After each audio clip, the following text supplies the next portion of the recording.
కణంలో అంత పెద్ద ప్రక్రియలు లోపల జరుగుతూ ఉంటాయి. దాంట్లో వీటన్నిటినీ నియంత్రిస్తూ ఏది ఎలా పని చేయాలి, ఏది ఎలా మూవ్ అవ్వాలి అనే ఆ సిస్టమ్ కంట్రోల్ అంతా ఎవరి దగ్గర ఉందనంటే మన సెల్ లోపల విటమిన్ D3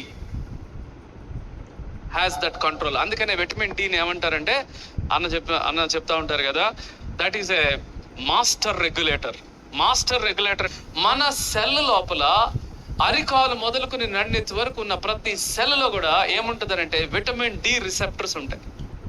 విటమిన్ డి అనేది ఎప్పుడైతే సెల్ లోపలికి వస్తుందో అది ఏం చేస్తుందనంటే ఈ సెల్ యొక్క బిహేవియర్ ని అది నియంత్రిస్తూ ఉంటుంది. దేనికి ఎస్ చెప్పాలి, దేనికి నో చెప్పాలి. ఫర్ ఎగ్జాంపుల్, ఒక వైరస్ వచ్చింది, వైరస్ సెల్ లోపలికి ఎంటర్ అవడానికి ట్రై చేస్తుంటది. ఇప్పుడు లోపలికి రావాలా వద్దా డిసైడింగ్ ఫ్యాక్టర్ ఎవరు చేస్తారు? Vitamin D has that capacity. అందుకనే కరోనా టైంలో ఎందుకు విటమిన్ డి గురించి పదే పదే మాట్లాడారు, ఎందుకు అంత హై డోసెస్ ఇచ్చారు, ఇంకా కొన్ని కారణాలు ఉన్నాయి. నేను ఒకటే చెప్తున్నాను, ఫ్రీ పనిచేస్తుంది. సో అందుకనే D3 అనేది మనకి బాడీలో ఎప్పుడైతే తక్కువ లెవెల్స్ లో ఉంటుందో ఆ వ్యక్తిలో అనేకమైన రుగ్మతలు, ఆ తర్వాత ఈవెన్ బయట నుంచి వచ్చే ఇన్ఫెక్షన్స్ కానీ లేకపోతే బయట నుంచి వచ్చే వైరస్, వీటన్నిటికి కూడా డోర్లు ఓపెన్ చేసి రెడీగా ఉన్నట్టు లెక్క.